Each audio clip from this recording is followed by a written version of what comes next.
Welcome to day 117 of our BitClout journey. I'm Ed Krasenstein here with my brother Brian, and we have a very special guest for everyone today, Carole Baskin. How's it going, Carole?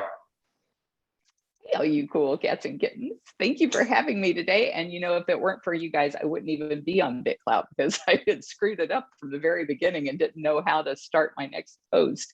And you guys gave me a little bit of money to be able to get that going. So thank you so much for that.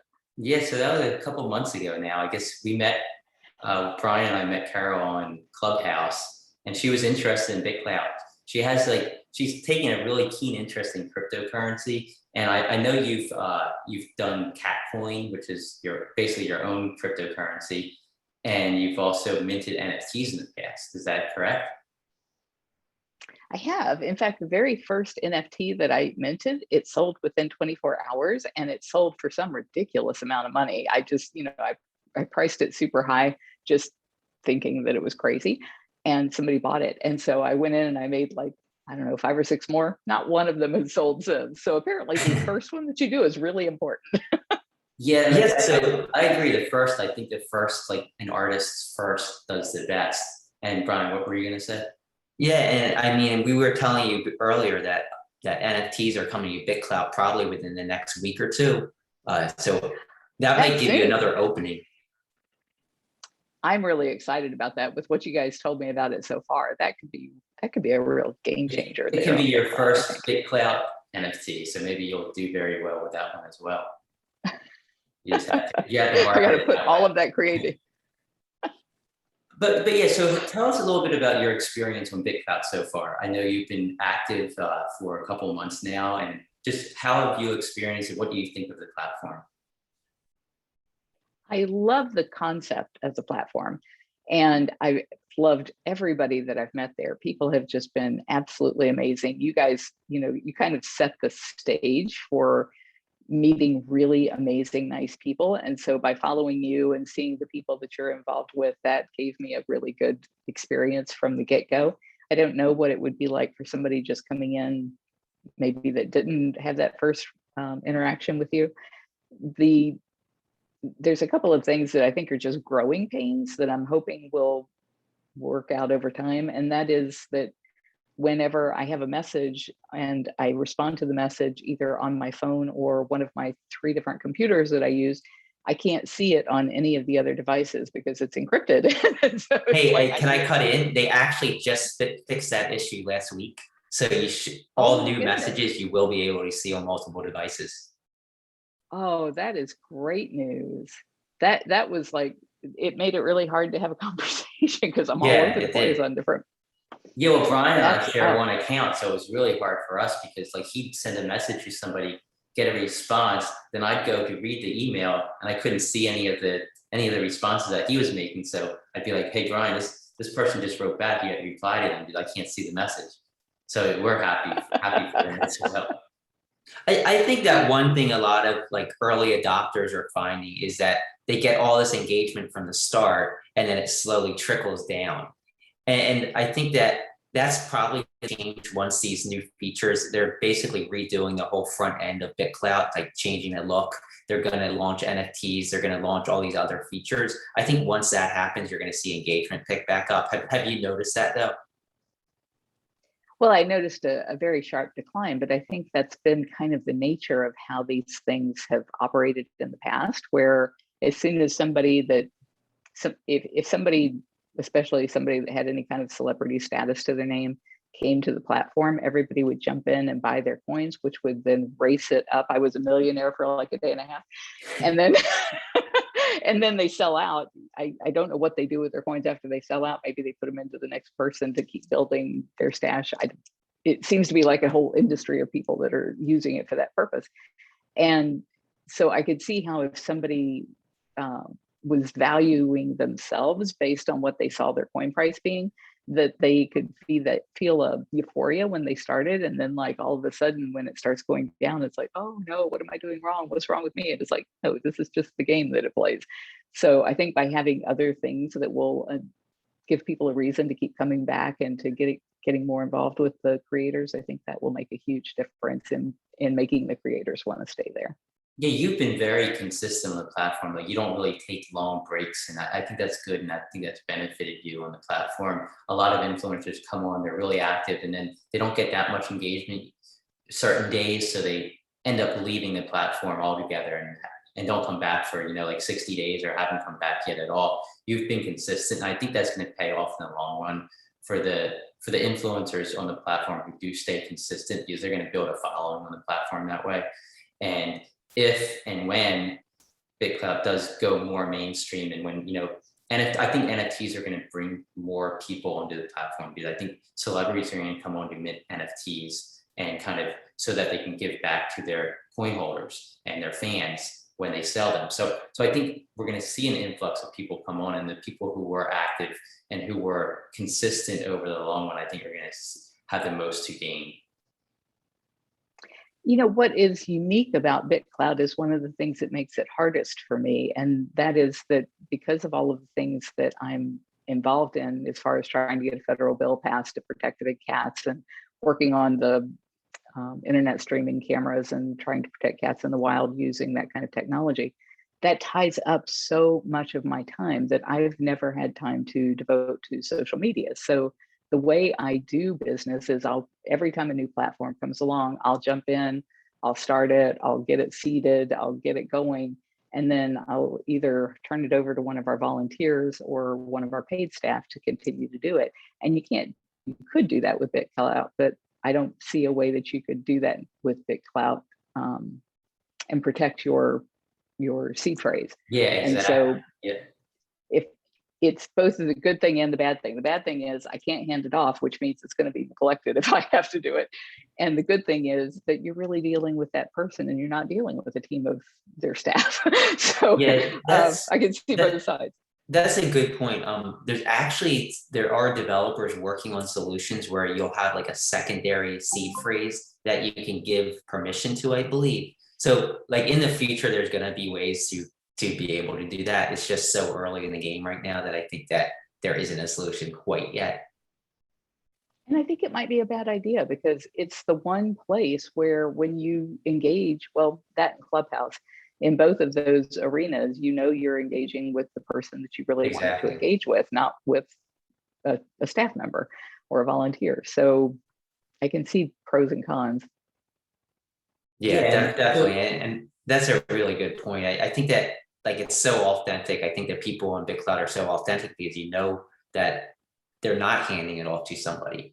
And there's just that community feel because there's so little people on the platform right now. I think there's only like maybe 10,000 daily actives at most, and it's growing. But to be here this early, I think kind of gives you a foot in the door and kind of allows you to kind of build a fan base if you're not somebody of celebrity status. So I think it's good. It's definitely a good thing right now. I would think especially for performing artists, people who are trying to build up a following and who are looking for a way of monetizing that following. Although I guess the same would be true for the sanctuary, as I'm trying to get people engaged and getting them to contact their members of Congress. I've just found that most of the people that are usually in my demographic are people my age. I'm 60. And so they're usually women in their late 50s, early 60s that are women, and not a whole lot of them am I seeing over on BitClout. So it's a whole new generation of people to approach. Yeah, and well, so NFTs aren't going to just be for art and music on BitClout. It can basically be a non-fungible token assigned to anything. So like, say you want to sell an NFT that acts as a ticket to Big Cat Rescue. You could do that. You would sell, like make a little collectible piece of artwork or token and say, I'm selling these, it grants you access to Big Cat Rescue. And you could actually sell them on there. And if somebody buys that ticket, that NFT, they'll get that token or that image in their profile under their NFTs. So it's kind of can turn tickets into collectible items as well. Or you could say, I'm gonna turn this post, anybody who buys this post, which I'm turning into an NFT, will get access to my weekly phone call with my NFT holders. So there's a lot of different ways that people can use them. It doesn't just have to be, artwork. It doesn't just have to be like a musician minting a song with a NFT token on the blockchain. An artist could sell tickets to a concert that way, or I could hold a private dinner and say, I'm selling 3 of these NFTs.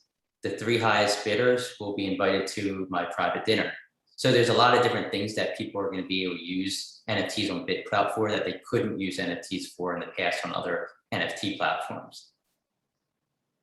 In my world. No, go ahead. Go ahead. No, you go ahead. I was just going to add to what Ed said. Like if you did something where you sold tickets to Big Cat Rescue and made a collectible NFT, maybe every month you would have a new collectible. And then you can also have it so that every time that collectible is resold, you could get 10% of that sale for eternity. So it kind of adds a residual income stream to Big Cat Rescue as those people sell those collectible tokens. So it's just an extra, I guess, revenue stream you could kind of tap into. For me, I think the biggest use of tokens is going to be the big picture that I have for saving cats in the wild. And that is that, people have already figured out we shouldn't be wearing animal fur. We shouldn't be going and seeing animals performing in the circus because they're beaten and shocked. But zoos are the last holdout that people feel like they have to have that close experience with a cat in order to care about protecting it in the wild. And we've been doing that for 200 years in zoos and lost 95% of the world's wildlife. And so that's not working. And so what I see zoos doing is reinventing themselves as location-based experiences where you put on your headset and all of a sudden you are at the zoo, you go to the zoo, you go into the building, you put the headset on and you're transported to the Himalayas and they're blowing freezing cold air at you and you're smelling the curry from the monk's tent next door and you're looking at this grid of cameras and you see a heat map and you can tell there's activity over on camera number 68. So you go over to camera 68 and there's a snow leopard on a kill and you see that cat in the wild doing what that cat does naturally and you're experiencing that in an immersive way. So what I see as being the subscription for that feed, whether you have it on your headset at home or you do it through a zoo, is a token-based subscription. So each camera sells its own tokens, but the money that goes back, instead of going to some agency or industry or local place, goes back to those people who are living in the wild and protecting those cats and protecting the habitat and not cutting down the forest in order to create farming that's not sustainable. And this way they can feed their families with better quality proteins and take better care of their communities because that money is coming to them and everybody then becomes like a game warden to make sure that the animals are being protected. And I really so like that. That's a really interesting idea. But you just sparked something that was like, oh my God, this is the next step.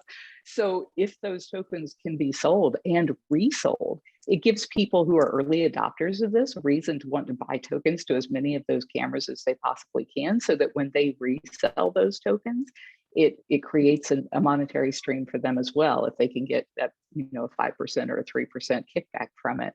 And so they have a reason to get more people involved in seeing these cats in the wild that way. So I think that might be that is just, you guys are brilliant, and you probably had no idea that you just saved the world. Well, yeah, I think your idea sounds pretty brilliant too. I love that idea. I think that like any way that incentivizes people to kind of participate but also give back, I think that's awesome. I'm excited about it. I didn't think that the kind of cameras I needed would even be around for the next 5 years. And yet through Clubhouse and talking to people like you that are innovators and movers and shakers in this industry, I talked to a group called Iconic Engine, and they said, oh yeah, the 360 internet streaming camera, it already exists. We have them. They're just so bloody expensive, nobody can afford them. Well, that tells me that the technology is possible, and it's just a matter of competition to bring price down. Yeah, exactly. Yeah, there's a few projects I know of which utilize the 360 cameras, and it's really phenomenal what they can do, especially like for art galleries and stuff. I've noticed they're being used a lot. There's a couple people on BitClout who have actually been doing that as well. But yeah, and so with the tokens on BitClout, you assign a certain royalty that you get reoccurring for every secondary or thirdary or anything down the line. You get that royalty, but you can also assign a royalty that goes back into your creator coin.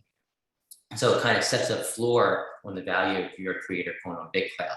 And so over time, if you keep selling NFTs and they keep being resold as well, that floor is going to raise and your coin couldn't ever fall below that floor. So it's a really good thing. Like for people, or people might want to, might like an artist or might like something somebody's doing, but they don't actually want to buy the NFTs. They can buy the creator coin and kind of benefit when that artist or that creator benefits.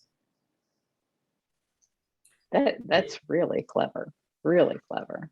There's some like everybody has like a stake in your success or your organization's success. So it kind of makes everybody want to help and promote that. So like Big Cat Rescue could do it, and then everybody that owns a Big Cat Rescue coin will want you to succeed because they're going to succeed as well. So you kind of have a whole team of people kind of promoting what you're doing. Yeah, so they're going to be more inclined to reclout a post where you're advertising your NFTs, because they know if you sell it, they're going to reap some of those benefits as well.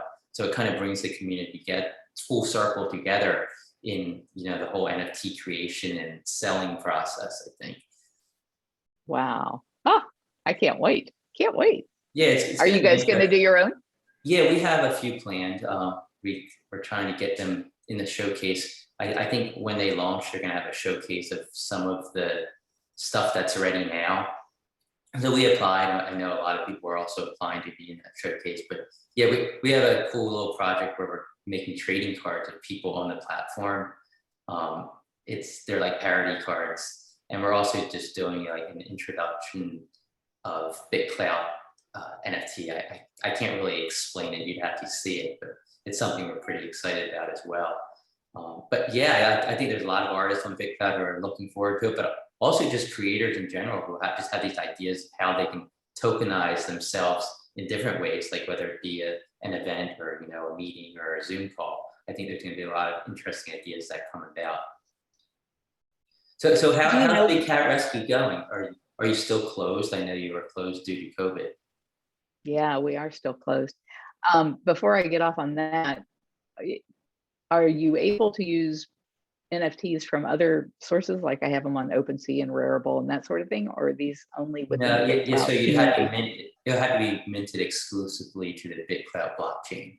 If you have it on OpenSea, you could feasibly burn it if somebody hasn't bought it yet, which you basically destroy it there, and then you could upload it to the BitClout blockchain. Okay. As far as being closed, yeah, we've been closed since March 20th of last year, or March 15th of last year. And just yesterday, there's a hotel right next to the sanctuary that I think was probably built mostly because of the sanctuary, because there's no reason anybody would come to Citrus Park, which is like 15 minutes northwest of Tampa, to spend the night. But anyway, I ride my bike in every day, and that's why I'm all hot and sweaty right now. And everybody knows it. And so people will be along the path waiting to ambush me to get a selfie frequently. And these people were spending the night at the hotel, apparently saw me coming up the trail, all came running out with, kid in the buggy and everything else, saying, and they were all dressed in cat print. And they're like, we drove in, we spent the night so that we could spend time outside the gate, see if there was any way we could get inside. And I said, no, we can't, because even though we're all vaccinated, the cats aren't vaccinated and they can catch COVID-19 and die from it. And most of my population is like, if in the equivalent of being 90 to 120-year-old people, that's my cat population. So even though there are vaccines available for them, I'm afraid to give it to them because they're so old.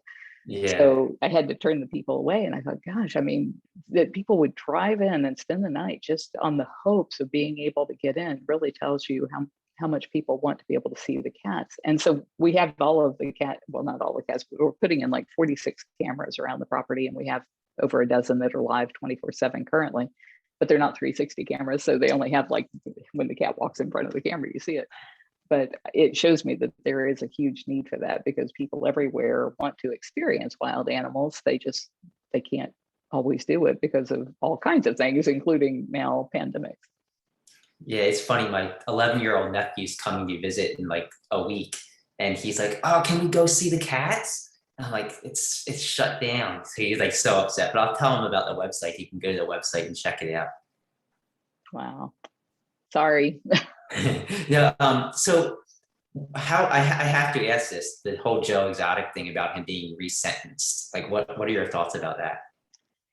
Unfortunately, I can't comment on that. I wish Understandable. I could, but I can't. All right. All Well, right. Well, thanks. I think we both appreciate having you on the show. It was great talking to you. And I'll probably talk to you again on Clubhouse, or maybe we can have you on here again in the future. But we're going to look forward to see what you do on BitClout, and maybe you'll mint some NFTs over there. Yeah, absolutely. I'm really looking forward to that. And thank you for being so gracious with everybody that comes onto the platform. I don't think you guys are like employees of BitClout, but they should make you employees because you are really good to their audience. it's decentralized, so they can't be employees, right? So it's like we There just you see go. the potential, and like I really think that the idea of having social media on the blockchain is brilliant. And I think whether it's BitClout now or if it's something else in the future, I think the blockchain will be where social media ends up, just because of the ability for nodes to connect to it and share information. It's kind of like the internet 3.0, I think, in that it's allowing people to contribute and get that data without somebody just overseeing it all and saying, no, this isn't allowed, and this is allowed. So I think it has potential. I guess nobody knows for sure where it's going to go, but we have hope that it eventually goes mainstream. I think so. All right. Well, thanks again, and thank you, Carole Baskin, and we will talk to everyone tomorrow.